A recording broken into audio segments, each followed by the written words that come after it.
उत्तर बालेश्वर रे बन्या बालियापाल ब्लॉक रे 10टी पंचायत क्षतिग्रस्त। हाँ दर्शक बंधु, ओडिशा रे सेभली बड़ वर्षा नाही, मात्र पड़ोशी राज्य झारखंड पानी छाड़ी देबारु उत्तर बालेश्वर रे बन्या परिस्थिति सृष्टि होईछि। झारखंड रो चांदिली बंध फाटक खोली दिया जिबा और लागुडीही बेरेजरू हठात पानी छड़ा जिबारु एभली बन्या सृष्टि होईछि। झारखंड गालुडीहीरू उद्भूत वर्षा पानी सुवर्णरेखा को निष्कासन हेबारु जलेश्वर, बस्ता, बालियापाल और बगराई ब्लॉक रे बन्या स्थिति सृष्टि होईछि। बन्या पानी रे सुवर्णरेखा उचुली पड़िबा सह जिलार बस्ता, बालियापाल, जलेश्वर और बगराई आदि 4टी ब्लॉक रे 30 पंचायत रो 135 गाँ प्रभावित होईछि। बन्या पानी रे जणे युवक भासी जाई निखोज थिबा जणा पड़िछि।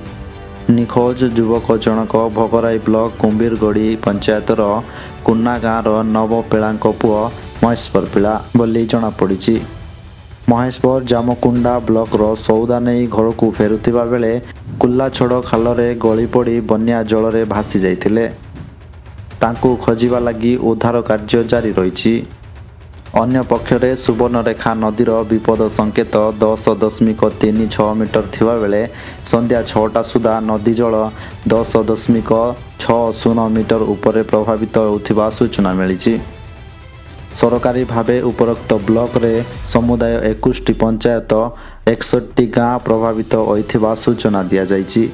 सूचना अनुसार बन्या पानी रे बालियापाल ब्लॉक रे 10टी पंचायत क्षतिग्रस्त होइछि। कुंभारी, निखिरा, घंटुआ, अस्ति, बालियापाल, मधुपुरा, विष्णुपुर, जामकुंडा, श्रीरामपुर, देवग आदि पंचायत रे 50 खंड गाँवर लोके प्रभावित होइछन्ति। 10,000 रु अधिक घर पानी घेରରେ रही।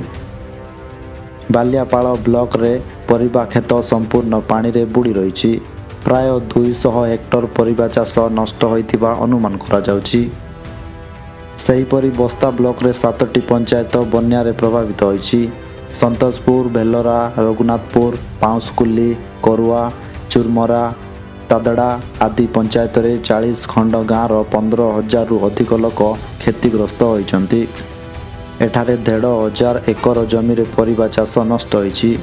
100 एकर जमीर धान तळे रे पानी पशि जाइछि। सेहीभଳି भगराई ब्लॉक रो 8टी पंचायत रे बन्या पानी लहड़ी भांगुछि। आरुआ वृद्धि 1, खरीद पिपल, नाचिंदा, गबगाँ, कुसुड़ा, पुटिणा, कुंभीरगढ़ी, जयरामपुर आदि पंचायत रे 25 गाँ बन्या जल रे प्रभावित होइछि। सेहीपरि जलेश्वर ब्लॉक रो 5टी पंचायत बन्या रे प्रभावित होइछि। रायाम, रामचंद्रपुर, मोहम्मदनगर, पाटना, पश्चिम बाड़, पाइकसिदा और गोड़ीसाई आदि पंचायतर 20 खंड गाँवर लोके बन्या द्वारा प्रभावित होइछन्ति।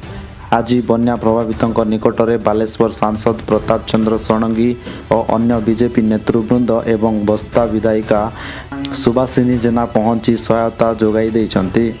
सरकारी रिलीफ जोगाई देबा पाई प्रशासन पक्षरु पदक्षेप निया जाइछि।